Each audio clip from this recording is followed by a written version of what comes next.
either. The entire family's done because she's already killed 2 of them. Okay? But now here's what's going on. This is what makes it very geschmack. This is what makes it interesting.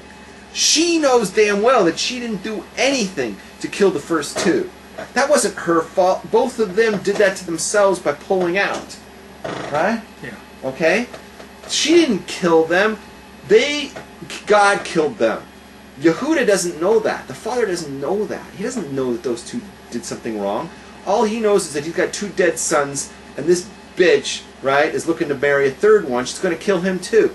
So Yehuda thinks that Tamar is bad, and Tamar knows that she's not bad. She's right. She's right. She is got the halacha on her side. Okay, now let's set up what she's planning to do. She can't get anyone to marry her, right? Yeah. From that family. Now, there's also another halacha that I wanted to mention. You said the question was asked from the chat room. What if the guys are hideous and she doesn't want to do it with them? She's entitled to say I don't want to do it with them, but she's not allowed to do the following. She's not allowed to marry outside of that family without chalitza. You know what chalitza is? Yeah, it's a ceremony to get out of this whole thing. To get out of this, they take a shoe and they bang it and the whole thing. Yeah. Like Khrushchev in the UN. Yeah. Khrushchev banged a shoe and they got out of it, right?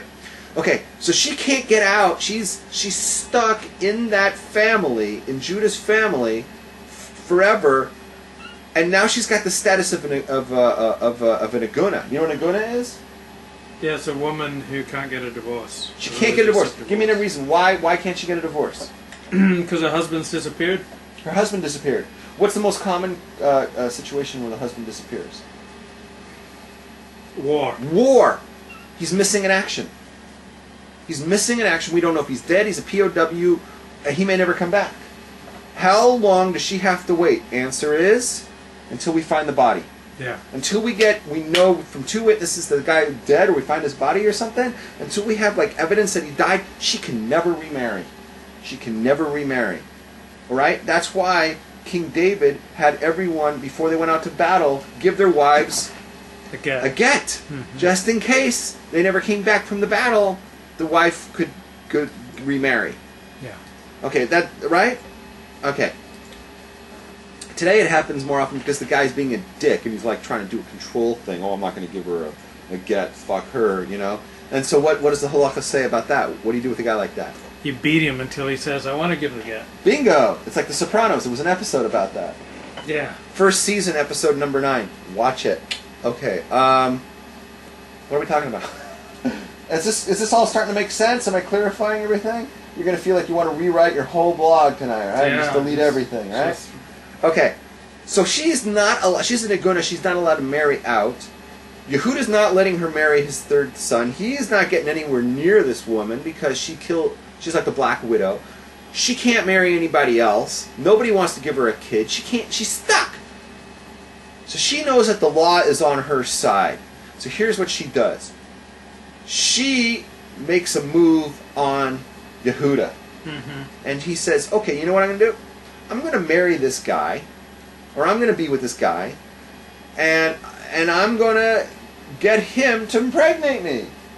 Because he owes it to me. The halacha is that in those days, according to the laws of Canaan, if the 2 kids or whatever, the levirate marriage moves from the kids to the father.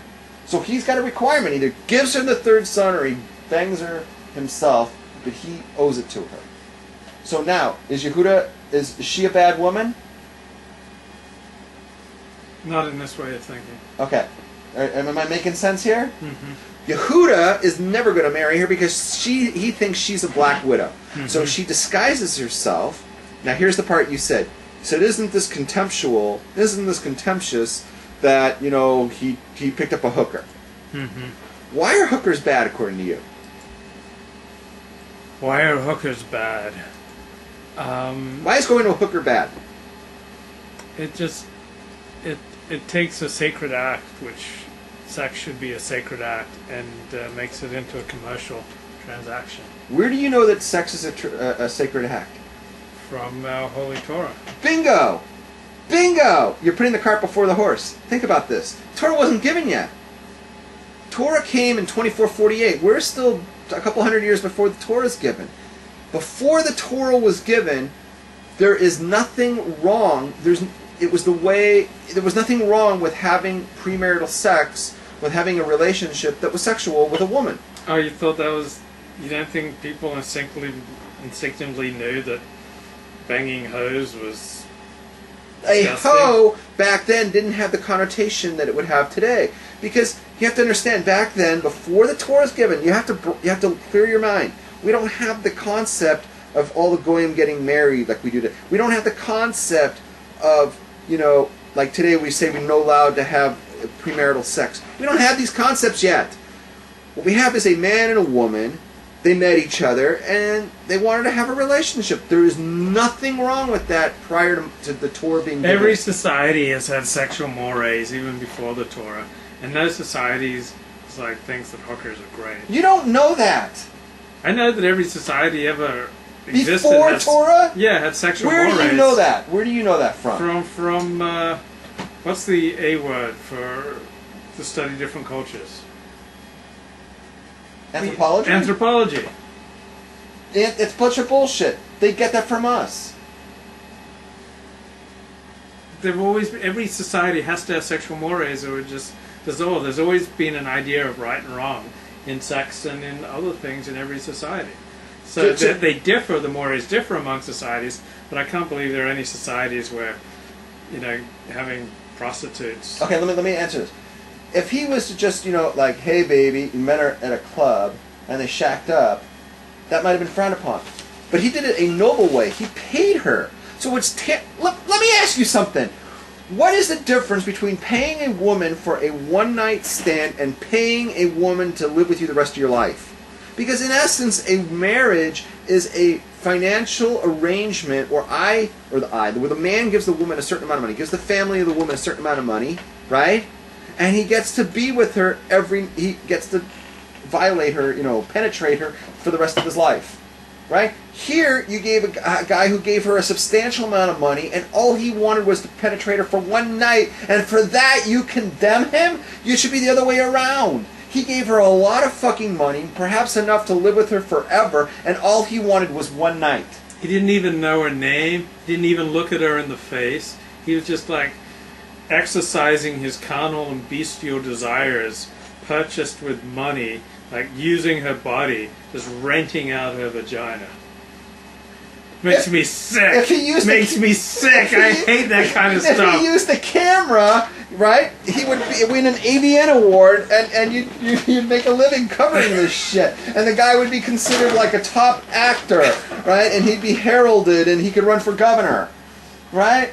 Am I right? I mean, it's all in context. You're looking at this guy, you're ready to condemn him, with your brimstone and mortar from, your Seventh-day Adventist church. Makes me sick, that kind of wanton, carnal, bestial. He gave her enough money and enough stuff to set her for life. He could have been. I'm gonna be sick. So instead of forcing him to him, promiscuous sex makes me ill. Instead of expecting her to bang him every single night for the rest of her life, he gave her what amounts to a betrothment for an entire lifetime for only one night. I think the guy's tzaddik for what he did. He's a tzaddik. He's a tremendous righteous person. He set her up for life for one night worth of Nothing turns my stomach more than sex outside of marriage. Your idea gets so... Okay, first of all, there's no problem with sex outside of marriage before Matan Torah because there was no idea of marriage. No goyim got married prior to Matan Torah. There's no concept of marriage back then. Okay, we don't... Even today it's flimsy how a goyish marriage works. Okay, so there's no concept of marriage. You pay a woman, you pay the family off, you give them all this money, they give you that woman, you can violate her the rest of your life. That's the arrangement. He didn't want that. He just wanted one night with her. He gave her the same amount of money. He gave her one kid. That was the purchase price. One kid. That's not setting her up for life. That's like 2 or 3 days worth. Doesn't the Torah say he gave her one kid? Yeah, but that was from one night. So the Medrash says that was a miracle that she was able to pull. Let's talk about what she was doing. Let's talk about what she was doing. She was trying to get this kid that he owed her. Yeah. He owed her that. He owed her a kid, right? She turned the tables on him and got him to bang her.